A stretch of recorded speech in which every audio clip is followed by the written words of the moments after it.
Mike Bohn here at American Top Team with Dakota Ditcheva, who is just fresh off a plane, Dakota, coming back here to train and everything. We thought we were going to miss you. We've been here for a few days and glad to see you back. How's everything? All good, thank you. Yeah, everything's going well.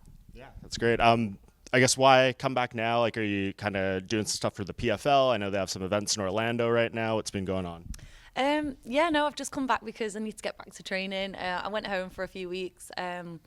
There's a few reasons why I had to go home, but I just stayed a little bit longer with the family because obviously I've got no fight news, and then I just thought I'd come back. I miss this place when I'm not here, so yeah, I'm excited to get back training again. Yeah, we spent the past 3-4 days here. We're doing like some stuff on the gym and with Kayla ahead of her big fight in the UFC. And I guess like we just see this environment in person, and it surprises no one why fighters gravitate towards here. But what ultimately brought you to this gym?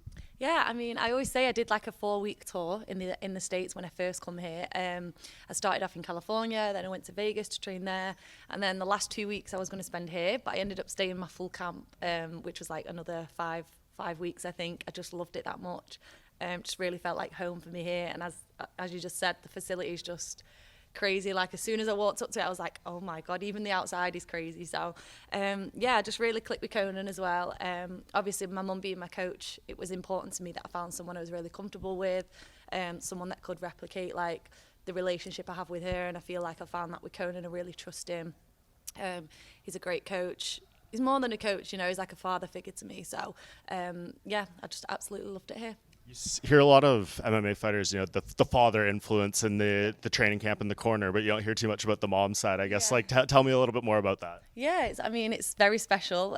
Like you said, we don't always hear about the female being the fighter in the family. My dad didn't do any kind of martial arts or anything, so it's a very different story, but I feel like that's why it catches a lot of people's attention, because it's very unique. And for me, being a female in the sport, it's been nice to have my mum being the one that's been through everything. Females are totally different to males, so to have sometimes like the father that's the fighter, they don't always relate as much to the females. So having my mum been through everything that I've kind of already been through and have that experience has been probably the main thing that's got me to where I am. I think that shows how far the sport has come, right? Like we've seen on the male side some second generation athletes, so to speak, but like now, women's MMA has come so far that point of it is growing as well. Yeah, women's MMA is crazy. I mean, my mum never did MMA, but just martial arts in general for females has grown so much, Back when she was fighting, she fought at like different weight categories just to get the female fights, and it was really difficult for her. She didn't get many opponents and stuff, and now to see me kind of in a tournament full of girls, and look at Kayla now fighting for the UFC title, things like that is amazing for the sport. Yeah. Was it important for you a little bit to at least see some of this like champ camp from Kayla here, like trying to do it, at the highest level in the UFC against Juliana Pena? Yeah, I mean, just since I've been here at the gym, just when I first arrived, the people, the females that are here on the mat, it's been so nice. I think that's one thing that really caught my attention as well, was how many females were here back in the UK. I didn't have any real training partners that were female. It was all males. So sometimes you get lost in that. You don't know where you're up to. You don't know how good you're actually doing. Can be a little bit disheartening, feel very lonely. Whereas when I came here, I just felt like I'd found like a whole group of girls that were on the same path, same mission, had the same goals, and it was really kind of refreshing to see such inspirational girls around me. It doesn't matter what level, just seeing the girls on the mat was really nice for me. So that's one thing that stuck out as well. Yeah, I feel like the weather down here is good for the soul as well. Oh my God, yes. When I wake up in the UK and it's all grey, I'm like, what am I doing? Get me back to Florida. Would you ever like move here full time, or is it like always going to be important to you to have your roots back home? Yeah, definitely important to have my roots back home. 100%. Yeah, I love Florida so much. I love spending time here. I love the gym, but I'll always be like a home girl and very much like a European girl, I'd say. Yeah, for sure. So obviously we haven't seen you since November now. What are you hearing? I mean, we have obviously last week the PFL tournament kicked off on the women's bracket. You're of course not in it. What are you hearing right now? What's the latest in terms of your fight life? Not a lot. I'm not hearing a lot. Yeah, I'm not hearing a lot. Obviously, the tournament's just kicked off for the girls, which I'm super happy for everyone that's in it. Kind of. I'd like to be in it myself fighting, but no, I am happy to see obviously the girls still building a division, making an effort to kind of get that going. For me, I don't really know what's happening. Obviously, the only thing I really have heard is like the winner of that tournament might fight me at the end of the year, which is fine, but it leaves me a very long time without a fight. So I'm hoping that me and PFL can work something out before then and hopefully get me back in the cage for the fans. Yeah, because looking at your record and stuff, by this point, the past 3 years, you had 2 fights under your belt already. So, I mean, I'm sure it's nice. You got the big prize. Life's probably good, but I'm sure you're getting itchy knuckles, right? Definitely, yeah. I mean, the prize, like you said, was amazing. The belt's amazing, but for me, I want to fight. You know, I loved fighting 4 times last year. The year before that, I fought 3 times. The year before that, I fought 4 times. So I've always been a really active fighter. So this for me now, especially not having anything even lined up, is really like mentally challenging for me. Like I've really got to just believe in the process and let everything happen how it should. It's testing me for sure. Like that's probably why I went home, because at the start of the year I was here in Florida training with nothing like lined up, seeing everybody train for this tournament. It was really disheartening for me. So I went home, refreshed a little bit. Now I'm back, ready to get back in the gym, and hopefully something will come up by then. Was it discussed at all being in this tournament? Like, I'm sure you pushed for it, but I guess did they give you a good reason why you're not in it? Yeah, I didn't really push too much for it, to be honest, but I was happy to go in it. You know, I loved the format last year. I know it's changed this year. It's only 3 fights, but I still would have done that. But again, like I left it up to PFL whether they were going to put me in it or not. Would it have made sense for me to be in it? I'm not sure. You know, fighting the same girls, would that have been a real big challenge for me? I don't know. So I kind of get the decision to not put me in it 100%, but I just wanted to be active. That was the main thing, whether that was in a tournament or out. I wanted to fight, so I'm gutted that I haven't had anything just yet, but we'll see what happens. Yeah, I mean, I think when Dawn Davis was like kind of laying out what this year would look like, they said the tournaments would start, you know, around this time, and then I think they kind of said like the champions would maybe be featured on one of those pay-per-view cards like June time. Have you heard anything maybe about that, or is it like no one's talking to you at all? Yeah, no, I've not heard anything. Like, I've not heard any shows. I think a few people have heard maybe an August card flying around, but they haven't said that to me. You know, my management's in contact with them all the time. I'm always pressing, like, have they mentioned anything? And nothing's come up. So I'm just waiting. I'm just being patient. And I feel like my whole career, I've always kind of, it's gone the way it should. You know, I've always been patient, let it happen how it should. And that's kind of what I'm trusting in this year. It doesn't make sense to have you on the sidelines, but we could get into it. And so many on social media, all you ever see, like anything PFL post, it's like, where's Dakota? Like, why is she not fighting? Everything is all about why I'm not in that tournament and stuff. So I hope that them comments they're seeing and they know that people want me out there. So, and just know that I want to fight, guys. So I'm not sitting out and, you know, enjoying my million and whatever else people think I'm doing. Like, I'm ready to go. Me and my team, my coach wants me fighting. Conan was like, I'm going to organise a fight in the gym if they're not going to put you in. So we want to fight, don't worry. Can we do that today while we're still here? Can we take a watch? If you want, I'll do it. That's fine. What did you think of, I guess, like those opening round fights? I know there were some dropouts like last minute too. Liz Carmouche had a very quick performance too. Like, what did you make of what we saw?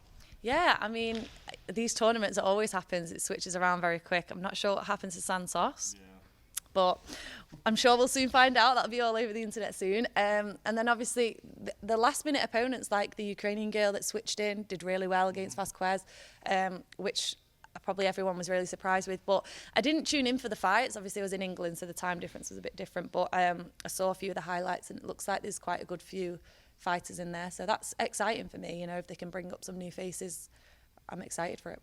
Just don't want to wait till the end of the year for that, and you never know, the winner could be hurt, like, and it could put things even. Yeah, exactly. That's what people don't realize. They're like, oh, well, they're going to put you in at the end of the year. Well, what about if the champion like doesn't end up, you know, coming out of a fight clean, like they're injured? Yeah, and exactly. Someone that's fought 3 times, do they want to fight me at the end of the year? They might say, oh, sorry, I'm injured, or oh, I'm not fighting again this year, I'll do it in January.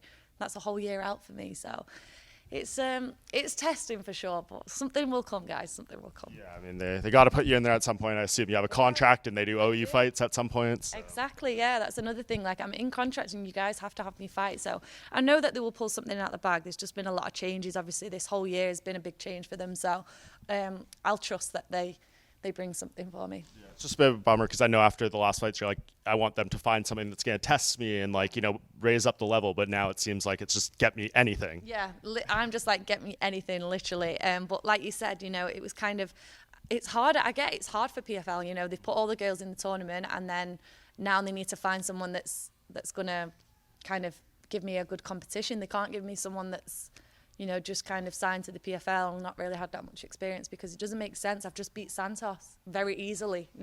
I think that's another thing that I have to understand is, like, if I'd had a 5-round war with Santos, there would have been a few more people in there that would have been more of a match. But I walked through it. I walked through everyone last year. So it does put them in a difficult position now, and I get it. But I'm sure they'll work to find someone. Yeah, at this time, I'm sure you're focused on your growth and your evolution. How much better, whenever you do fight, are you going to be since we saw you in November? Yeah, I mean, I come back in January, February, and I was working here in the gym, and this is the time when you get you get better. In camp, you're kind of just working for a fight. Out of camp, you're actually like progressing, and I feel like that's what I was doing, and that's what I'll get back to now. And just stay in the gym. I've always been that type of person that's in the gym all the time. So for me, that's why I've always got better and better, because I live in here. So I'm just going to do what I always do, keep progressing, and maybe I'll fight in the gym, maybe I will. We'll see. Did you have fun at UFC London? I did have a lot of fun, yeah. It was a great card. I took my brothers with me as well, but we had we had Chris Duncan, who's a fighter from here on there, so it was nice to go there and support him, and he got a good win, so yeah, great show. Yeah, I think we saw you on the broadcast, but you were a little hidden in the background a bit, but... You did see me there, but no comment to that. Yeah, I mean, like, seeing that, though, too, like, is it, a good experience to see, I guess, like, the show put on and that magnitude of arena in your home country, everything like that? Yeah, of course. I haven't been to a UFC London card before, so it was really nice to see the growth in the UK. I know it's UFC and not PFL, but it was just nice to see so much support for the UK from the UK fans, and I'm happy for everyone at the UFC that pulled off a good show like that. So, yeah. The next UFC pay-per-view is a women's flyweight title fight with Valentina Shevchenko, Manon Fiorot. How do you think that one goes?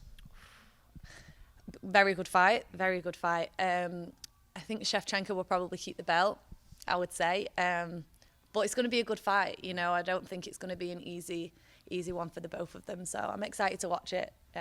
Very, very strong girls. Yeah, and we were talking to Kayla yesterday. Of course, she's focused on her title fight, but Amanda Nunes now looming around that. No, were you here at all when Amanda was still here? Has she been gone? No, I wasn't. She was already gone, and I'm not sure quite what happened there or anything. But I've only ever trained with Kayla. But Amanda, I've always wished her well. She got in the Hall of Fame, which is amazing. So, yeah, it's going to be very exciting. Very big fight for women's MMA. This title, yeah, because she's 100%. Kayla's going to 100% win this title, and then it's going to be that'll be a big fight for that'll go down in history, I reckon.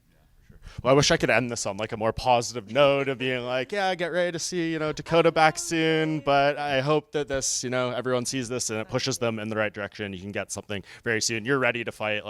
If they book someone next month or 2 months, you're ready. Yeah, no, I'm ready, guys. So whenever PFL give me something, I will 100% let you know. I get comments all the time have you got fight news? You guys will know. I share everything with you on social media. So as soon as I do, I will call you all and be like, I'm fighting. You have the right mindset. You're keeping positive. So appreciate that, Dakota, and appreciate your time. Thank you so much.